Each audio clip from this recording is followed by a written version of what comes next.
Dari Amaratu, pertanyaannya, tolong tunjukkan ayat Alkitab yang katakan bahwa kopi dan teh itu tidak baik bagi kesehatan. Silakan pendeta. Terima kasih untuk pertanyaan ini. Sebenarnya pertanyaan ini bisa diperluas lagi. Selamat malam, Amaratu.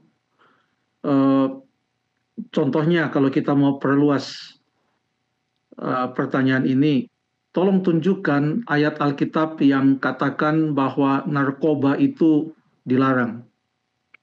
Coba tunjukkan ayat Alkitab yang mengatakan ini dilarang, itu dilarang, dan ada banyak.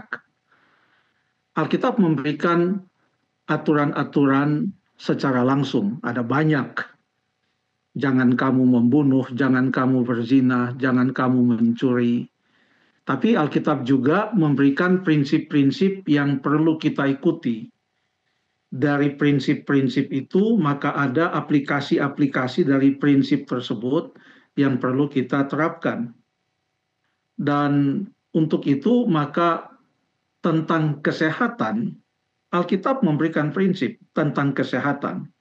Contohnya, ada ayat yang mengatakan di dalam Amsal pasal yang ke-17 ayat yang ke-22.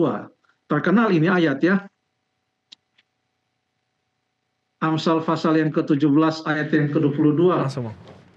Saya yakin semua tahu hati yang gembira adalah obat yang manjur.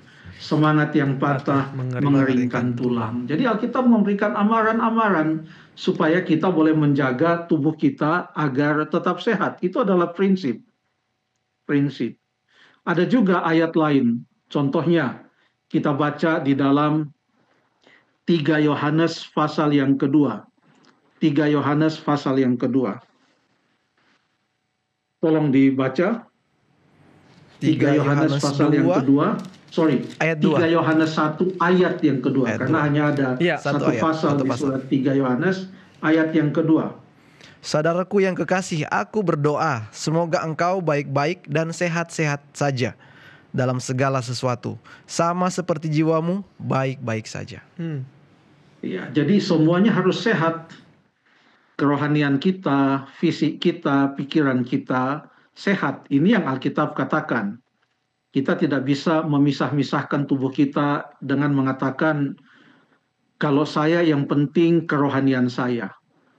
Kalau saya tidak jaga kesehatan, apapun yang saya minum, apapun yang saya makan, apapun yang saya mau buat dengan tubuh saya, tidak ada urusan Alkitab. Karena Alkitab hanya mengurus masalah kerohanian saja.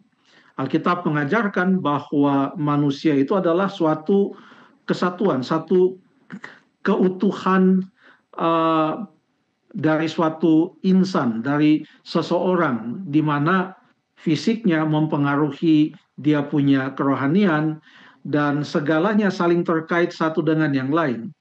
Ayat ini mengatakan bahwa kita sehat-sehat dalam segala sesuatu, sama seperti jiwa kita sehat atau baik-baik saja.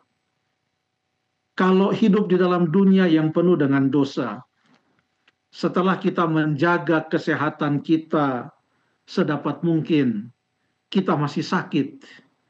Itu bukan salah kita. Tapi yang Alkitab mau adalah kita menjaga kesehatan kita. Kenapa kita perlu menjaga kesehatan kita, menjaga tubuh kita? Ada satu prinsip juga yang mengajarkan bahwa tubuh itu penting. Fisik atau jasmani itu penting. Kepada orang-orang di Korintus yang menyangka bahwa tubuh itu tidak penting, yang penting hanya roh, dan mereka memisahkan antara tubuh dan roh, maka Rasul Paulus memberikan suatu amaran berupa sebuah prinsip yang boleh kita baca di dalam 1 Korintus pasal yang ke-6, ayat yang ke-19 dan ayat yang ke-20. 1 Korintus pasal yang ke-16, 1 Korintus pasal 6, 1 Korintus 6, ayat yang ke-19 dan ayat yang ke-20. Ayat yang ke-19, 1 Korintus 6. Aku tidak tahu kamu bahwa tubuhmu atau tidak tahukah kamu bahwa tubuhmu adalah bait Roh Kudus yang diam di dalam kamu, Roh Kudus yang kamu peroleh dari Allah, dan bahwa kamu bukan milik kamu sendiri, sebab kamu telah dibeli dan harganya telah lunas dibayar. Karena itu muliakanlah Allah dengan tubuhmu. Muliakanlah Allah dengan tubuhmu. Mengapa? Karena tubuh kita bukan milik kita. Tubuh kita adalah milik Allah, telah lunas dibayar. Bahkan Dia yang menciptakan kita.